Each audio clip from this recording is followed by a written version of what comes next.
और बाजार हमारी खास सीरीज में स्वागत करेंगे हम सुशील केडिया साहब का।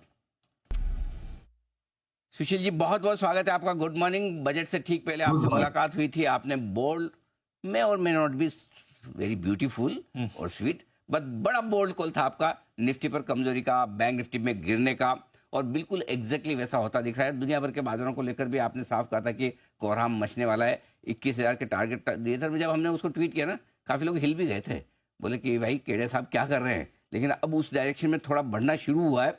बताएं सर, पहले तो कॉम्प्लीमेंट्स आपके अच्छे कॉल के लिए। अब बताएं आगे व्यू क्या बन रहा है।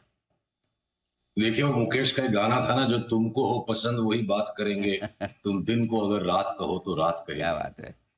तो सोशल मीडिया वालों के लिए हम बात नहीं करेंगे। बाजार जो बोलेगा, अगर बाजार दिन को रात कहेगा तो रात कहेगा। बिल्कुल ठीक बात है, वाह भगवान है जी सर। तेजी और मंदी दो बहनें, दोनों के घर में बारी बारी से रोटी बनेगी। जिसके घर में रोटी बनेगी वहां हम जिमने जाएंगे।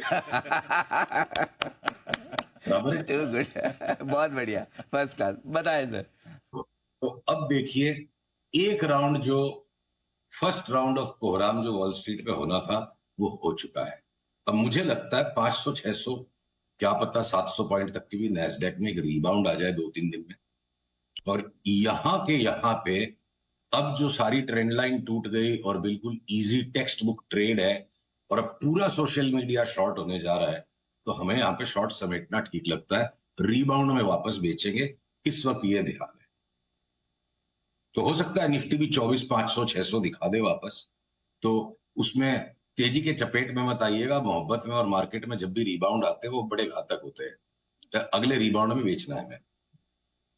नहीं तो मैं मोहब्बत के रिबाउंड के बारे में पूछता जरूर आपसे अलग से कि वो रिबाउंड घातक क्यों होते हैं। तो देखिए सर, जिस कारण से मार्केट का रिबाउंड घातक होता है वो भी मोहब्बत का रिबाउंड घातक होता है। दोनों में रिस्क। बिल्कुल। सुशील जी बोल रहे हैं तो कम से कम हमें ये तो एक चीज तो माननी पड़ेगी जी। अनुभव तो गहरा है। हाँ। मतलब मेरा मार्केट से है। तो जी मार्केट किसी भी मोहब्बत से कम थोड़े अनिल जी। एब्सोल्युटली, रिस्क है तो इश्क है।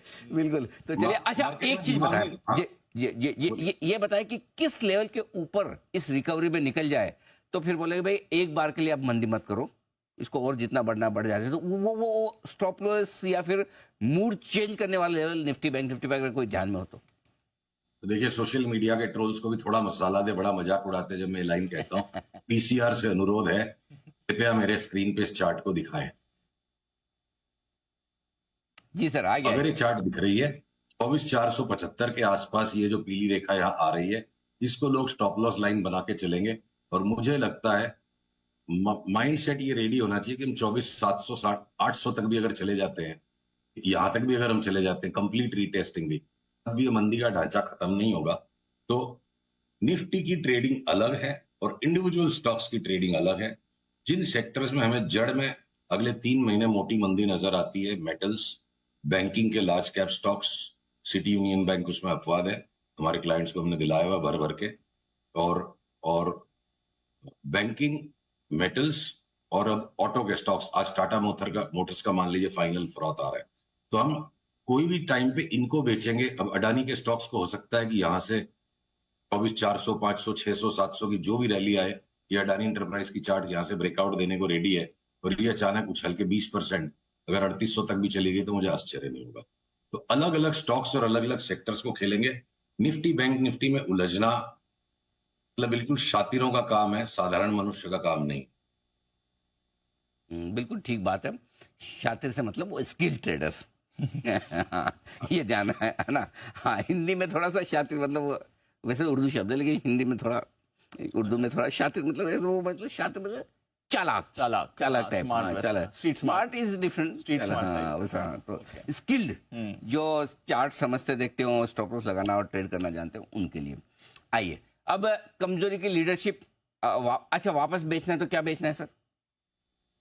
सर देखिए, रिबाउंड जब मिलेगा तो उसमें जिन सेक्टर्स में जड़ में आगे बड़ी मंदी की चार्ट दिखती है, बड़े करेक्शन की चार्ट दिखती है, बड़े लार्जर ट्रेंड के साथ ही हम तो रहेंगे। तो हम कोशिश यही करेंगे, खोजेंगे कि मेटल्स के स्टॉक्स में जब सेल सिग्नल मिलेंगे।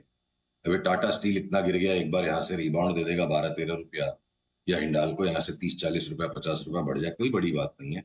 तो जो इनिशियल राउंड का मंदी का मुनाफा उसको हम एक आध दिन में अब काटने की समेटने की कोशिश करेंगे और रिबाउंड के अंदर वही कमजोरी के सेक्टर्स बेचेंगे। क्या नहीं बेचेंगे मैं बताऊं, एफएमसीजी और आईटी जिस पे अभी भी हमारी तेजी बरकरार है, हो सकता है अगले रिबाउंड में उनकी तेजी पूरी हो जाए तो वहां से हम लॉन्ग एग्जिट लेंगे। शॉर्ट सेलिंग मेटल्स, बैंक्स और ऑटो में ही करेंगे और अडानी के शेयर्स को हम लेके बैठेंगे एज ए हेज, इनको बेचेंगे नहीं। केमिकल्स के स्टॉक्स की डिलीवरी लॉन्ग टर्म में बनी रहेगी और एक नया सुपरस्टार तेजी में जुड़ गया जिसका भी मेरे को निफ्टी से कोई कनेक्शन नहीं दिख रहा है। मीडिया के कोई भी स्टॉक्स हो, प्रॉब्लम ये हो रखी, पैसे तो हमेशा इतने ही होते हैं और सारे के सारे चीख रहे हैं मुझे ले लो मुझे ले लो, दिमाग काम नहीं कर रहा पहले किसको लें। मीडिया के स्टॉक्स एक नई बाई है irrespective of Nifty bank Nifty भी।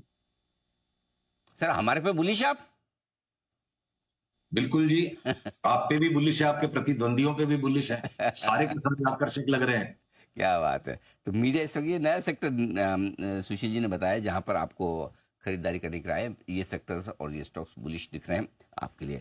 आइए अब थोड़ी बात करें, जैसे आपने अदानी तो कहा ही है कि यहाँ पर अच्छी मजबूती बन सकती है, लेकिन आजकल जो फैशन और ट्रेंड जो दिख रहा है कि भाई डिफेंसिव ही खरीदना, आईटी, फार्मा, एफएमसीजी, इन तीनों सेक्टर में क्या आपकी राय है? Buy, sell, neutral? मैं क्षमा चाहूंगा अनिल जी, हम लोगों ने इतनी मोटी मलाई पकड़ी हुई है उसमें इतने नीचे के भाव से, हाँ। यहाँ लेके एवरेज बिगाड़ना हमारे बस का नहीं, पर हम उसको होल्ड करेंगे। फार्मा में मैं इंतजार में हूं, आपने बहुत अच्छी बात ये पूछ ली। सन फार्मा, डॉक्टर रेड्डीज, जब भी ये रिबाउंड एंटिसिपेटेड है 2-3 दिन का, ये पूरा होने के बाद सन फार्मा और डॉक्टर रेड्डीज में मुझे बेतहाशा करेक्शन की चार्ट दिखती है। अभी सिग्नल नहीं है, जब आएगा तब हम बेचेंगे, लेंगे नहीं। और आईटी का और एफएमसीजी की जो हमारी लेन है उसमें हम स्लोली स्लोली अगले 4-5 दिन में टेक प्रॉफिट्स करके एग्जिट्स बनाएंगे।